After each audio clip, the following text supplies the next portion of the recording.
আগমন ঘটতো। এরা দিত আমাদেরকে প্রথম সবক, হুজুর এটা বলা যাবে না, ওইটা বলবেন না, কথা বলেন না।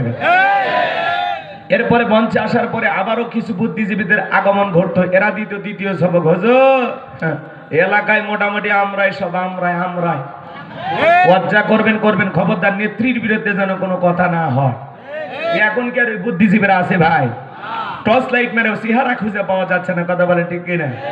এজন্য মনে রাখবেন, জুলুম কখনো চিরস্থায়ী হতে পারে। ইন্নাল্লাহা লা ইয়াহদিল কওমাজ জালিমিন, আল্লাহ জালেমদেরকে পছন্দ করে না, আল্লাহ জালেমদেরকে ভালোবাসে না।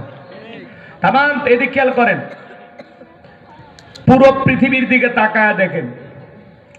আপনাদেরকে পরিষ্কারভাবে একটি কথা বলে দিয়ে যায়, মনে রাখবেন, জালেমদের শেষ পরিণতি হলো পরাজয়, আর মাজলুমদের শেষ পরিণতি হলো বিজয়। শেষ বিজয়ের হাসি মুসলমানেরা হাসবে, কথা বলে ঠিক কিনা? এক সময়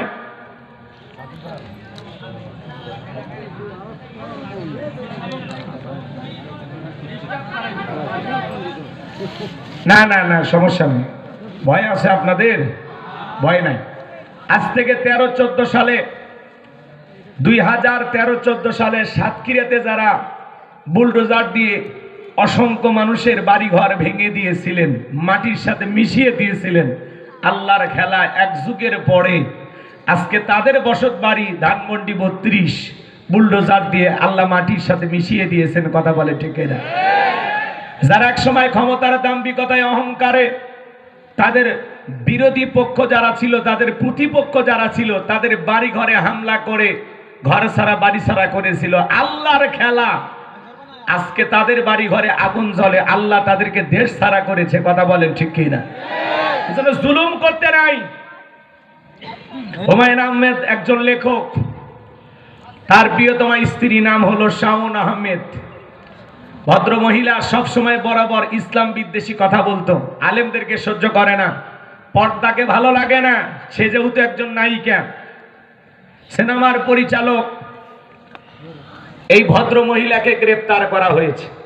আজকে এই শাওনকে গ্রেফতার করা হয়েছে। আমরা বলতে চাই, যারা জালেমদের দোসর ছিল, এদের শাস্তি হওয়ার দরকার আছে না নাই? অনেকে লিখতেছেন শাশুড়ি গ্রেফতার হয়েছে, জামাই হলো আসিফ নজরুল, তিনি হলেন আইন উপদেষ্টা, হয়তোবা শাশুড়িকে ছেড়ে দেবেন। আমি যতটুকু নিউজ পাইলাম, উনি ডিবি কার্যালয়ে তাকে জিজ্ঞাসাবাদ করা হচ্ছে। তো আসলে আমরা বলতে চাই, শুধু নায়িকা শাওন না, এনারা তো ছোটখাটো অপরাধী। এনাদের চাইতে যারা বড় বড় অপরাধ করেছে, এদেরকে দ্রুত গ্রেফতার করে বিচারের আওতায় আনতে হবে, কথা বলেন ঠিক কিনা?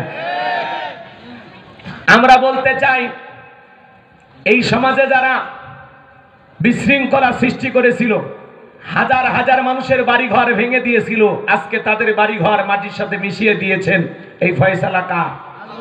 কিন্তু আমরা এখানে একটা পরিষ্কার কথা বলবো, আমরা শত্রুতার মাধ্যমে সমাধান করতে চাই না, কথা বলেন না কেন? যদি কুকুর কামড় দেয়, আপনিও যদি কুকুরকে কামড় দেন, তাহলে সমস্যা আছে না নাই? জোরে বলেন আছে না নাই? অন্য কৌশল অবলম্বন করে এদেরকে সাইজ করতে হবে, মার হবে কিন্তু সাউন্ড হবে না, কথা বলে ঠিক কিনা? পদ্ধতি চেঞ্জ করতে হবে, প্রতিশোধের পদ্ধতিটা চেঞ্জ করতে হবে, অন্য কৌশল অবলম্বন করে এদেরকে ধরতে হবে, ধরলে ধরার মতো ধরতে হবে, কথা বলে ঠিক কিনা? একটু অপেক্ষা করেন। যিনি আমাদের প্রধান উপদেষ্টা আছেন ডক্টর ইউনূস সাহেবকে বলবো, বসে থাকার দিন শেষ, শক্ত হাতে এগুলোর মোকাবেলা করেন, পরিস্থিতি আপনার নিয়ন্ত্রণে নিয়ে আসেন, ছাত্রদেরকে বুঝিয়ে দেন যে না, এইভাবে না, এইভাবে আমরা কাজ করব, কথা বলেন না কেন? সিস্টেমে মার দিতে হবে, কারণ এই ফুটেজগুলো কিন্তু বহির্বিশ্ব মিডিয়া